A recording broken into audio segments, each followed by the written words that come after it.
Welcome to the Counselling Tutor Podcast, the must-listen-to podcast for students of counselling and psychotherapy.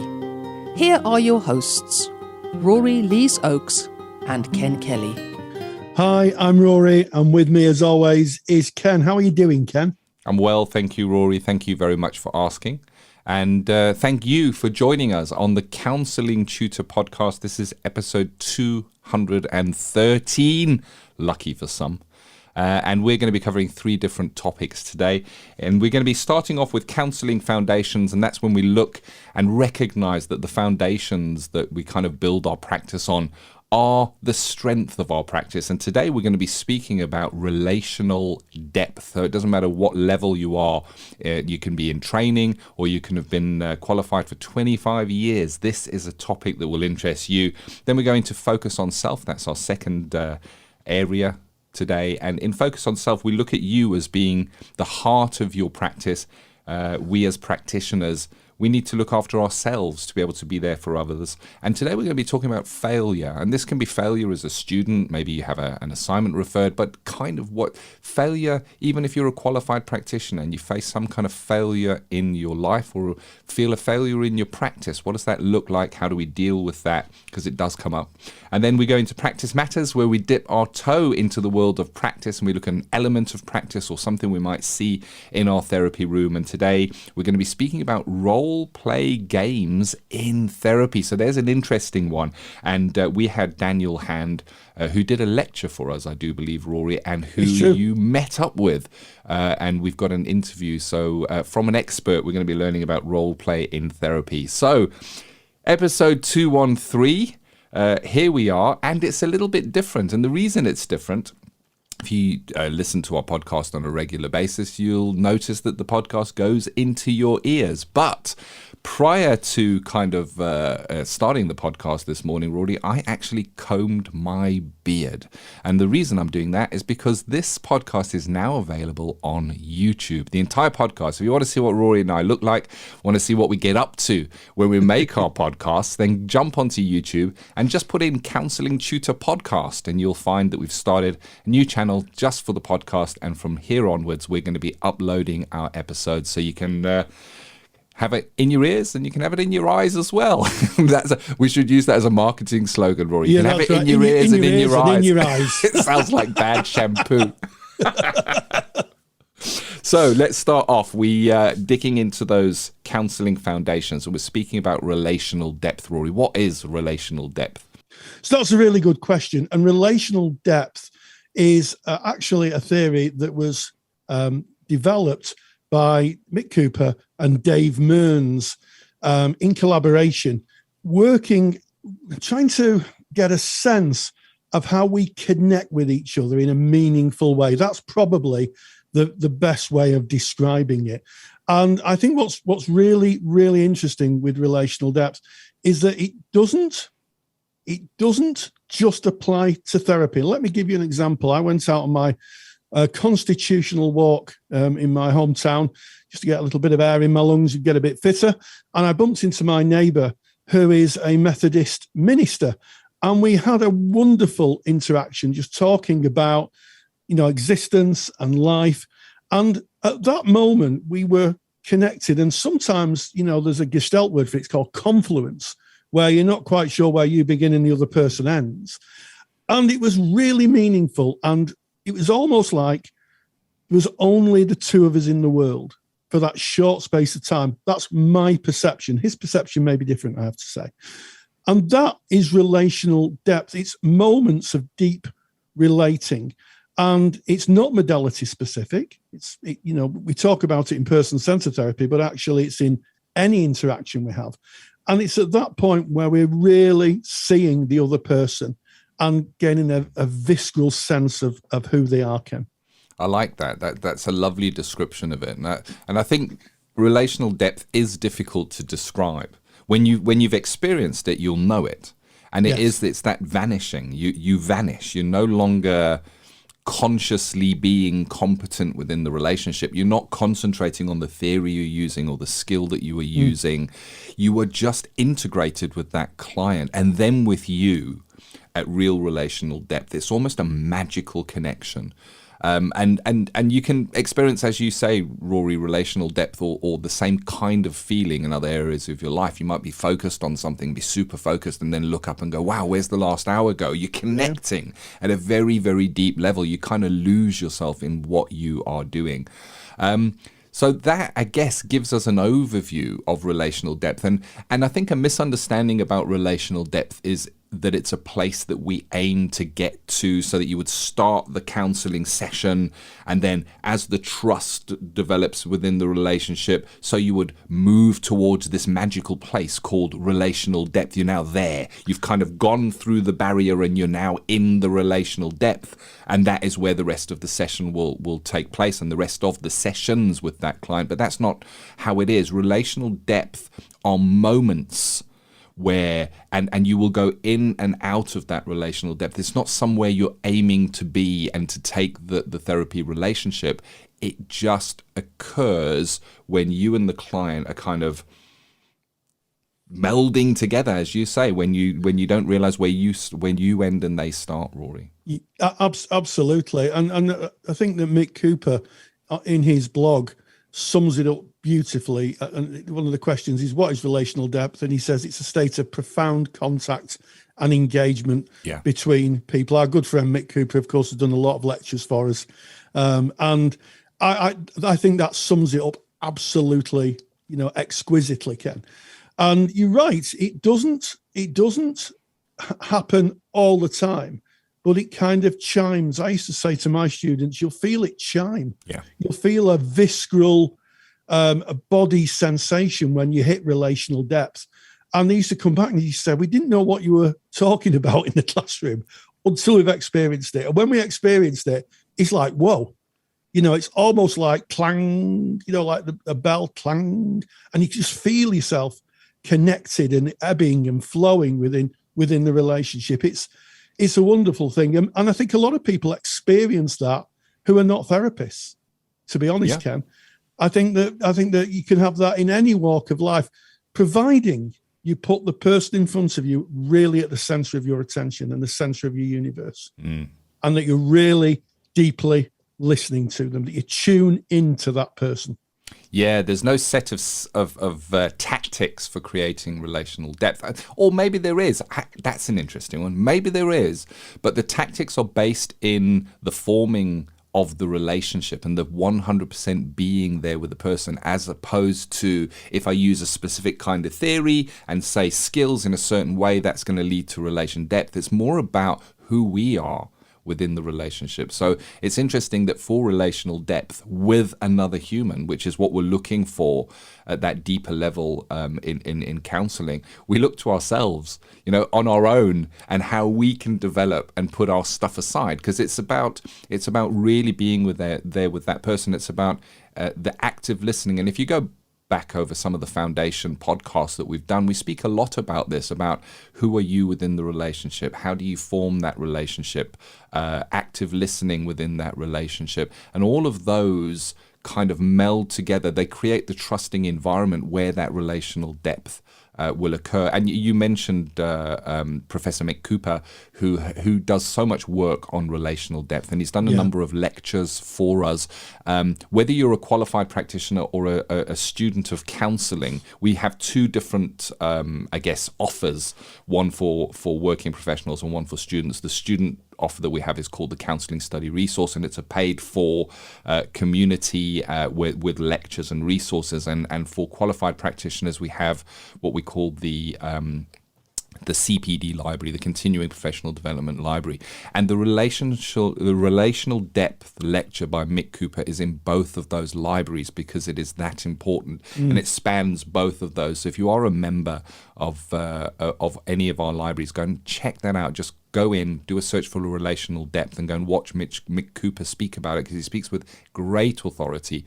And I certainly learned a lot for that. And if you're not a member of either of those libraries, go to counsellingtutor.com, and there's some information there if you can have a look and see if that would be a fit for you. So if we thinking about relational depth, we're thinking about the key aspects that would create that. And we're saying again that they start with us as the therapist. We're going to be warm, we're going to be personal, we're going to to show ourselves with that congruence, as it were, within the relationship, being our true self.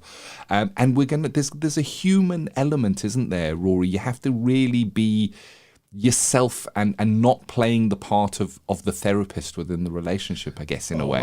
Absolutely. There's no part for facades or role play in relational depth. And I think there's a number of elements that help relational depth. First is the environment. Yeah. It has to be a contained environment, or an environment that's mutually agreed to be safe and secure. My encountering my neighbour was on the street, but it felt a safe place to become emotionally connected to someone else, and it obviously was the same for him because he was able to share a little bit about his self. So environment is important, but also I think it's about intent. It's about the intent of where you're aiming to be in your practice. It's about saying to yourself, I'm going to focus on this person. I'm going to put all my effort into really trying to understand this person's frame of reference. I'm not going to be judgmental. I'm not going to come up with the answers or the solutions. I'm just going to let this person be. And I think that there's a philosopher called Buber who talks about the I-thou relationship. You'll hear me talk about this in the podcast a lot. And I and thou, this philosophical position of seeing the other person's humanity, seeing them as a human being of equal value and wonder in the world, is a very, very, very good starting position, Ken.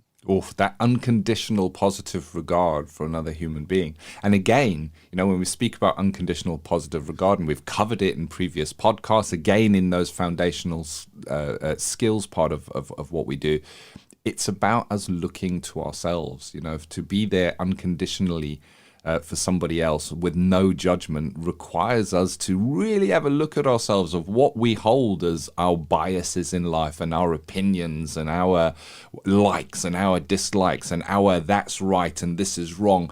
Putting all of that aside is, and I guess this is why when we're speaking about relational depth, it is something that is most likely to come with experience. The more seasoned you are as a counsellor, the more comfortable you are within the sessions, the more I guess unconscious competence, where you're not thinking about what I'm doing and how I'm saying it and what they're saying and how I might respond to that, where all of that just melts away and becomes almost second nature. It is more of an environment where we may see that relational depth occurring. And I'm reading from the handout here because I'm cheating. I've got a super duper handout that Rory made that I used for my research when we're preparing for our topic. So relational depth may be hampered by the therapist kind of holding some control over the clients, trying to lead the client in a certain area, in a certain direction, in a certain way. In other words, having an agenda, holding an agenda. We got to get this client fixed. We got to get this client to that point. I really want this breakthrough for the client. Holding those kind of agendas can get in the way of that relational depth. The therapist meeting their own needs out of the process, attempting to fix the client, focusing on the theory, focusing on the skills rather than that present moment magic. And that kind of, I guess, from the handout are some of the things that we want to avoid. And if you're interested in getting the handout, it's free and it's pretty comprehensive. It's a good handout, and you'll get that by going to counsellingtutor.com because that's our website. And when you're on the website, right at the top, you'll notice there's like a menu bar. Click on the podcasts tab, go and find episode 213 right there on that page. Free handout on relational depth that you can download. Yeah, absolutely. And I think it should be taught as a basis of therapy. And I remember many years ago giving a demonstration of relational depth. And I said to my students, I'm going to try it was a student, I'm going to try to help and to nourish relational depth in a small interaction I had with another student as a demonstration. And I remember at the end of it, we were very, very silent for a period of time. So relational depth isn't about specifically skills or verbal communication. We sat in silence for a number of minutes, just connected. And here's the thing, when I snapped out of the student's frame of reference and back into the room, I looked round and it was completely silent. The whole room was completely silent. And I said to the student, I said, just take a few seconds, just sit yourself down and just bring yourself back. And interestingly enough, a few years later, and I'm talking a good 6 or 7 years later, I happened to bump into the student and she said to me, I still remember that interaction, Rory. She said it was one of the most meaningful, in-depth interactions I've ever experienced. And here's the thing, we're in a car park in Warrington. Yeah. We're in a car park in Warrington. And as we started to talk, you could feel the process, the chime again. And for me, in that case, I had to get on with my day, and I acknowledged, where she was, and I acknowledged the experience for both of us, and then I moved on. But it would have been very easy to go back into relational depth again, but in that particular case, it wasn't the appropriate place, and it wasn't the appropriate time. Fascinating, and I think we've talked again and again, Ken, haven't we, about not the modality, the quality of the relationship being the best outcome for clients.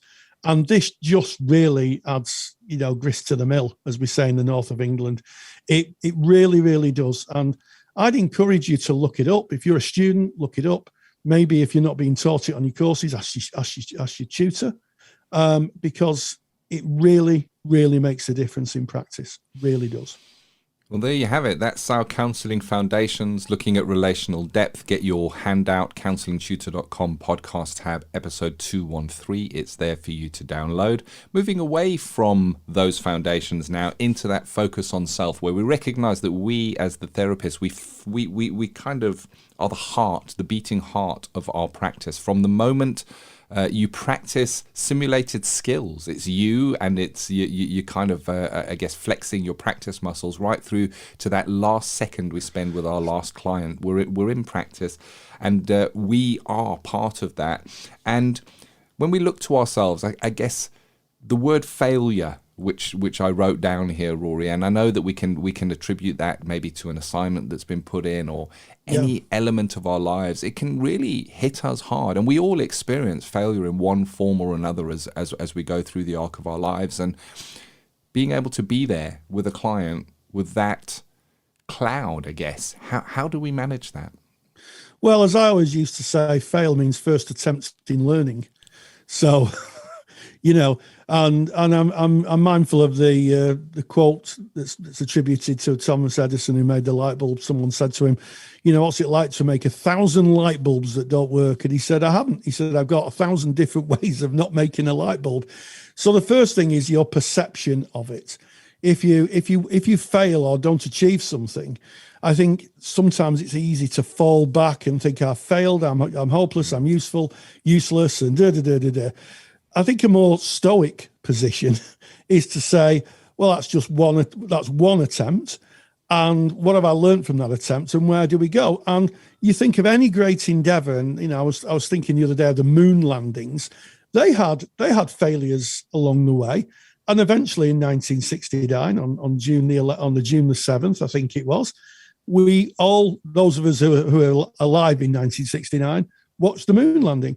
And that was due to the fact that people learn from things that didn't go right. And I think that is a very, very good position to take. It's never nice to not achieve something, or put your best work in, work really hard to find out it's not paid off.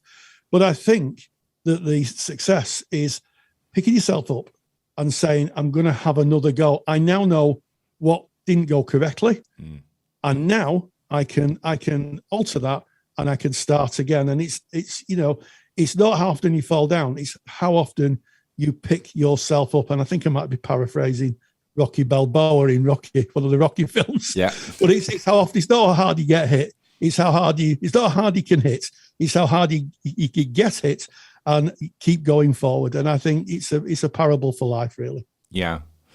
It's an interesting one for me, because the word failure, I think culturally, and I'm speaking about my frame of reference of that word culturally, is a negative word. It's a negative connotation that is attributed to that. And I think of going back to my school years, where the worst thing that you could get is a fail. You know, it would be written in red pen on your submission. It would be circled, and there would be an F that was circled, and that that was failure. You it was like you've done something really bad, and I certainly took that as a message into my life, that the word failure means you've done something bad, and through self-exploration and kind of living some life, I needed to redefine what that word is for me, because I fail all the time. Yes. I fail all the time.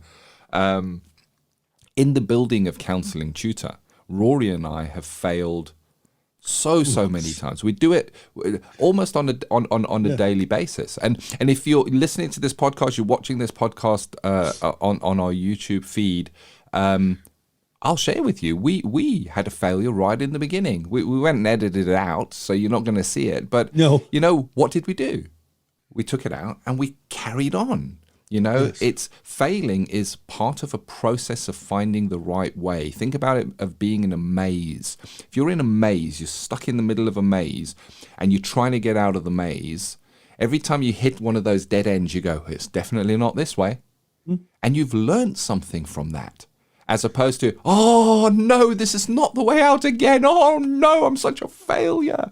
And we can take that on board. And I like how you started, Rory, where you said it's about your relationship with that word. And I challenge you, what is your relationship with that word failure? How does it feel for you when something doesn't go as we expect it to? Because we kind of link in what we expect, and our own expectations are maybe not met because there's some kind of challenge or barrier that stands in the way. We put a label on it. We say, I am a failure. And that is a heavy burden to carry, Rory. Oh, it's a very heavy burden, and it's one that should be put down immediately, one that should be dismissed immediately. You know, I think the best teachers of how to get past adversity are small children. And I was in the park with my grandson, who's 5, and he was climbing up a rope swing or a rope ladder to get to a slide. And he had about 20 attempts to get up, and he'd get up and then he'd fall. And then at one point we had to climb up and get him down because he couldn't get down. and I said to my wife, just leave him. He will find his way. And he just kept going back and back and back and back. And at no point did we say to him, you failed to get up. We said, you need, have another go. Just have another go. And eventually got to the top, and I can still see him now stood at the top like this.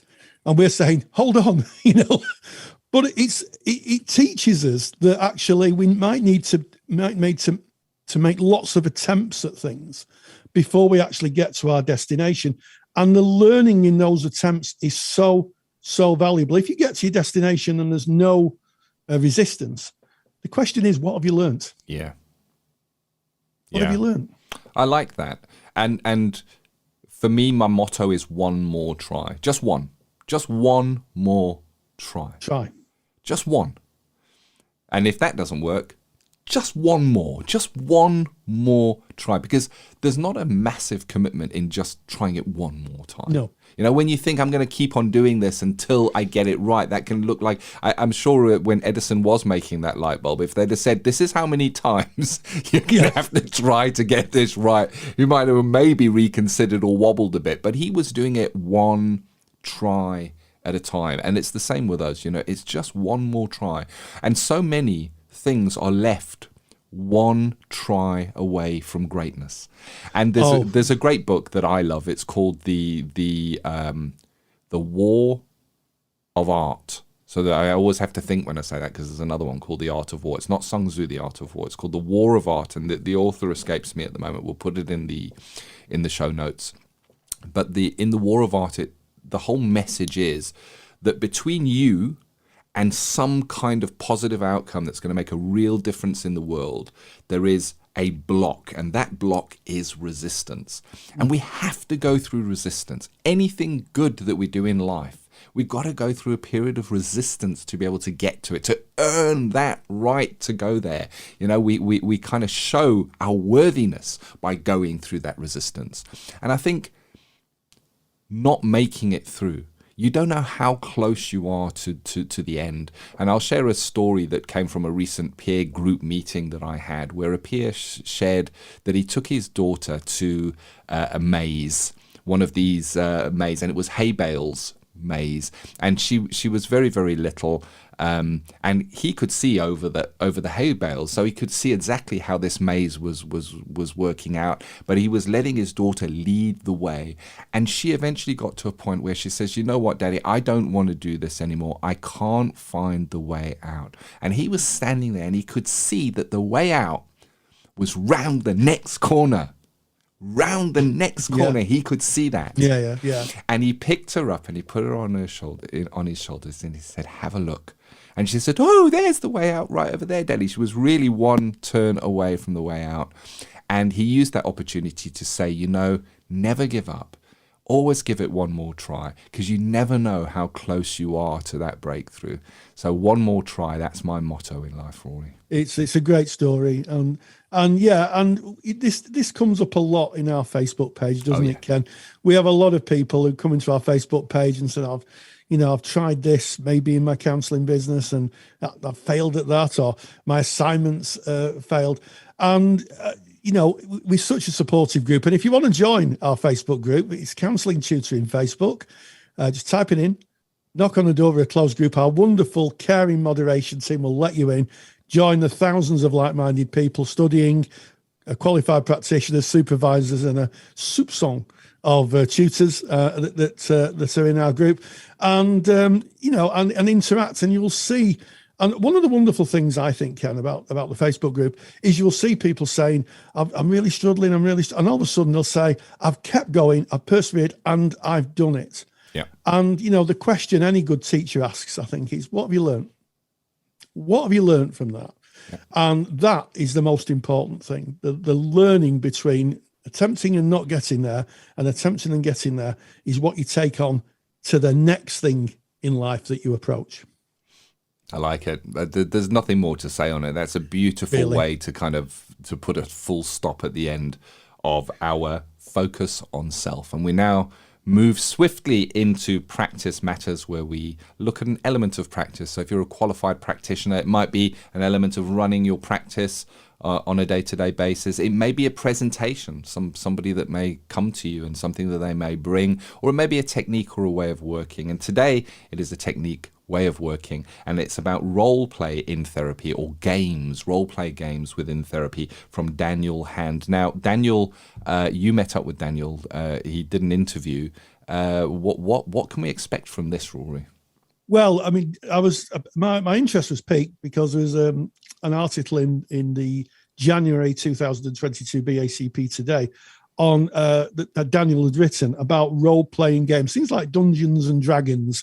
That would be a role-playing game, how they're used in therapy. And I thought, I like people who plow new ground.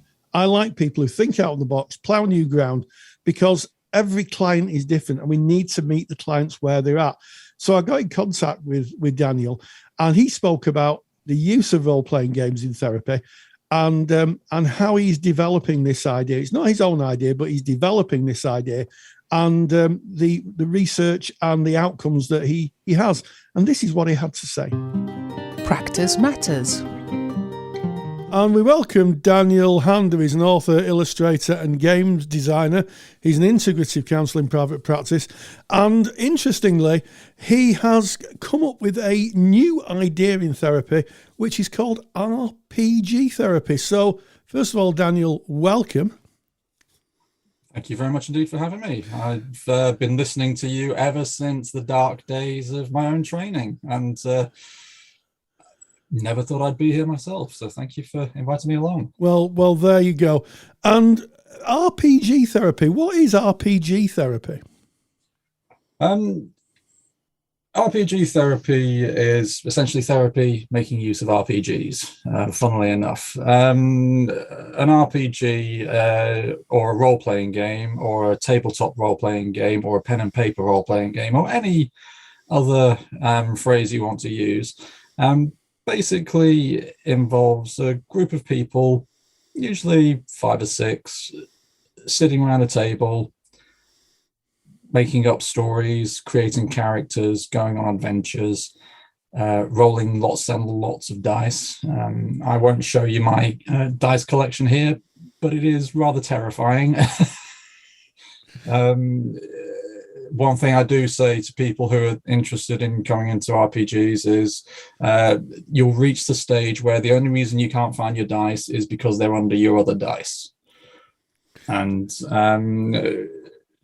once you've got your ridiculous amount of dice, you've created your characters, you go out into some fictional worlds and slay dragons. If you think of Lord of the Rings, you've got to find the ring and take it and drop it into the pit of lava. If you think of the Chronicles of Narnia, you've got to go and kill the White Witch. If you want to do something science fiction-y, then you can go on the Starship Enterprise and stop a war between the Romulans and the Klingons.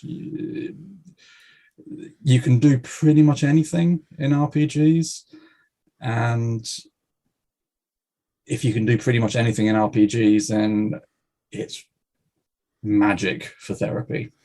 I think what's really interesting, you've had an article published in BACP magazine in the December 2021-22 entitled "Battling Demons," and I think one of the things that I picked up on is you say to the players, these exercises are nothing less than an escape from the real world, a chance for them to become whoever and do whatever they wish, no matter how impossible, daft or morally questionable these things may be. How does using a game of dice and a role-playing game facilitate the therapeutic kind of movement, Daniel? Well, just to pick up on something you said a little while ago, you said that I'd invented this. I would love to claim responsibility for it, but I'm afraid there are a few therapists over in the United States who've been doing it for a little while.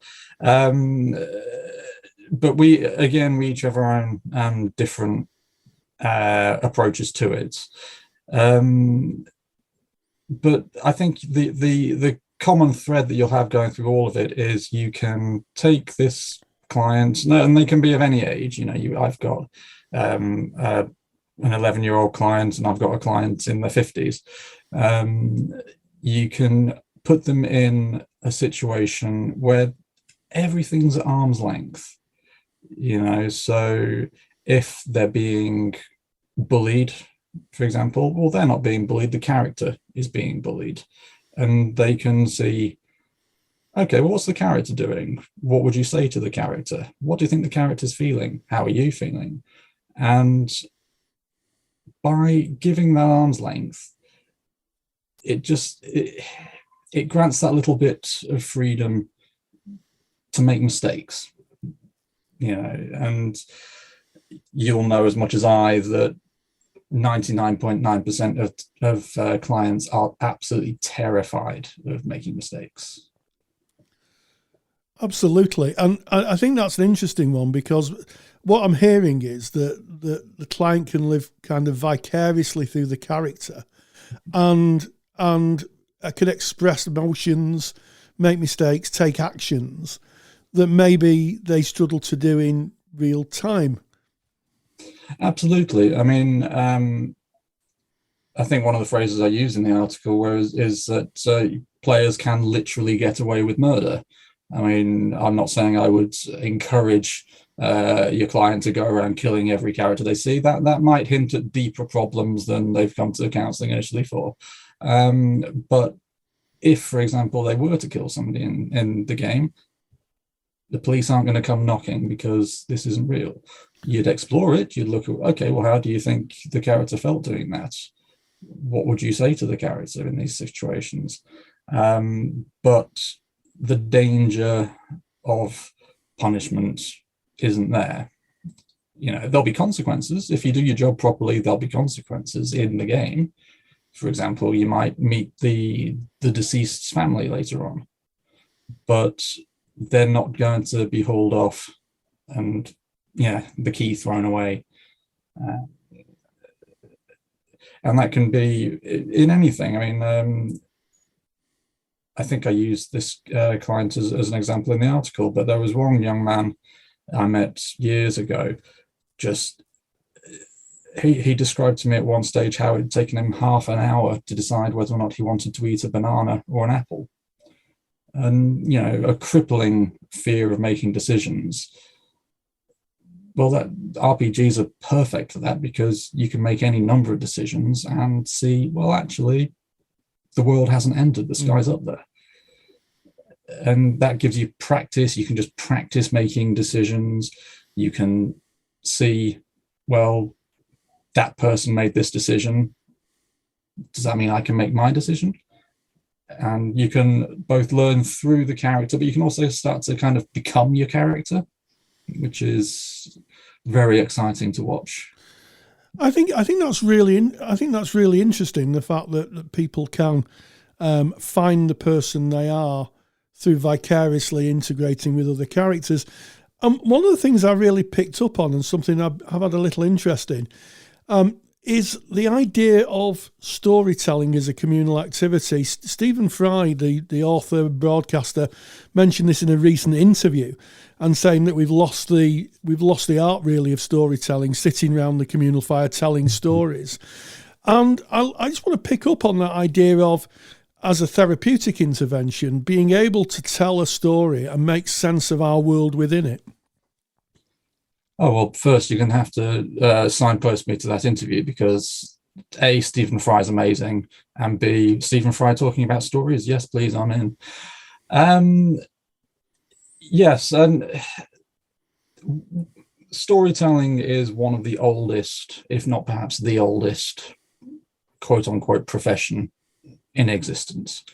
I mean, RPGs, as currently understood as an industry, have only existed for about 50 years, but they're really just a continuation of this age-old practice of people getting together and telling stories about literally anything. They can be fairy tales, they can be stories told to teach lessons, they can be religious, they can be mythological.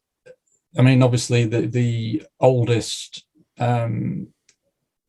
extant narrative we have is all about what we would call mythology, but to the authors was history. This is how the world came into being. And without stories, we lose our place in the cosmos, if you want to call it that. I mean, just to get political for an absolute bare minimum of a moment, if more people were open to telling each other stories about politics, be they, I don't know, Brexit or the coronavirus, for example, or presidential elections, we'd get on a lot better. We'd learn to understand what people are talking about and where they're coming from.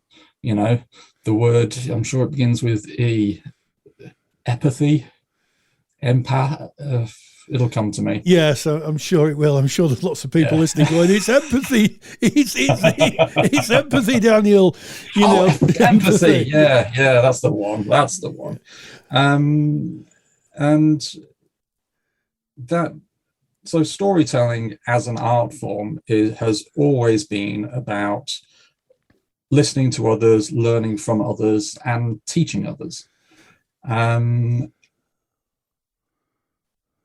And the RPG side of things continues that as a tradition, but it also allows the tellers to actually get into the narrative themselves. It's the equivalent of a first-person narrative in a book, as opposed to a third person. Yes, and I think what's I'm picking up again from the article is that there's a real link to narrative in this. And I know that one of the more postmodern approaches now is narrative therapy. I wonder, do you think that the as part of your integrative approach, there is a narrative therapeutic element to working with RPGs. Yes and no. I confess I'm not fully kosher with narrative therapy in its entirety. As I understand it, narrative therapy is more along the lines of taking the perceived downhill parts of your life and rewriting them as uphill parts of your life. Whereas this is more of taking an entirely separate narrative and learning from that, if that makes sense. It's, yes.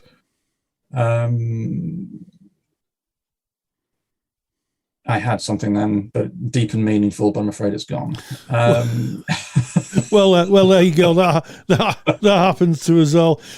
Tell me, Daniel, how do the clients react to this kind of approach?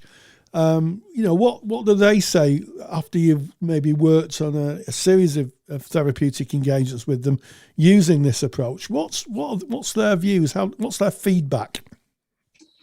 I'm trying to think if I've ever had an experience and I don't think I have, other than, oh my God, this is amazing. Can we do it again next week? Well, yes. I mean, I think the client's views should always be taken into account, and I think that's quite an endorsement of what you're doing, isn't it? If a client's saying that to you, absolutely. And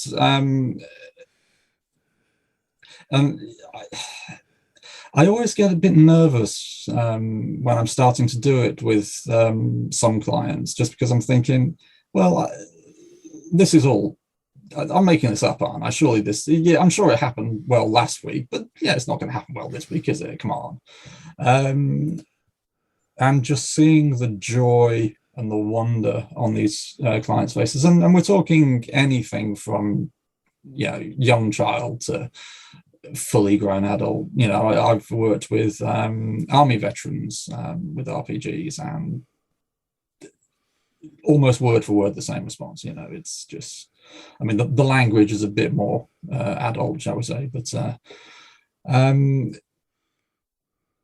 because I think the thing that a lot of the clients get out of it is it's just fun. There's no such thing as a real dragon, but who cares? You're imagining taking out your magical Vorpal sword and slicing its wing off. It's cool. This is why people go to the cinema to watch Marvel films, because it's just of an epic nature that you can lose yourself in. Yes. And I guess people can experiment with different ways of being as well within that. If they're projecting them onto a character, then they can see how that fits for them, and what feelings come up for them. Yeah, very much so. And that word projection is, I think, pretty much the heart of the whole, as well as that other E word that I couldn't think of earlier. Part of the whole crux of the intervention, because if you can, I mean, we've all been to a film and kind of imagined ourselves as a character, and there's an entire generation out there raised on imagining that they're Iron Man or Captain America, and that is therapeutic. I mean, everything about life. The longer I'm in this particular profession, I realize that everything about life is therapeutic in some way, shape, or form. And our roles as counselors is to tap into that. And in this particular case, rolling dice and imagining that you're Iron Man fighting War Machine. Indeed. So if there's anybody, if the listener listening to this is interested in developing their practice along the lines of role-playing games, where would be a good starting point for them to get some information?